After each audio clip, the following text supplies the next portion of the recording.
Lahat ba dumadaan sa'yo? Nakaka-relate ka ba sa comment na to? Mami N, how to undo this? Mukhang dahil sa pagiging dependent nila sa akin at sa pagiging helicopter boss ko, they develop low self-esteem sa kanilang mga decisions. Sabi ko, alam mo anak, napakagandang tanong yan. Oo nga naman, paano mo ba may babalik ang confidence ng team mo kung ikaw mismo ang dahilan kung bakit sila naging takot mag-decide? So let me tell you about my mentee na si Carlo, who manages a construction supply business.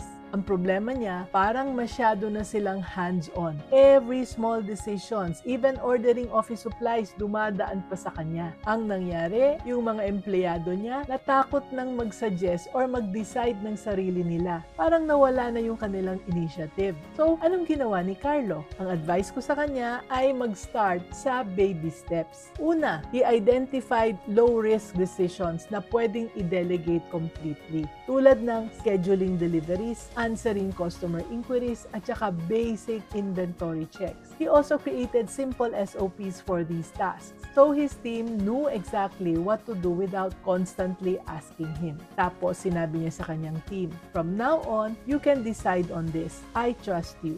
Ang importante, when they made mistakes, hindi siya nag-blame. Instead, sabi niya, okay, ano ang natutunan natin dito?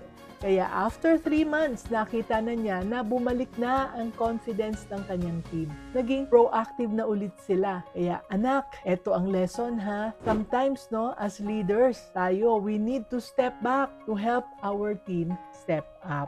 Kailangan bigyan natin sila ng space to fail, to learn, at saka to grow. And remember, ang strong leaders na tulad natin, we create strong teams, not dependent ones. Kaya ganyan ang pagiging business-minded na Pinoy. At kung kailangan pa natin ng strategies to grow our business without the stress, grab my book, Grow Your Business Pinoy.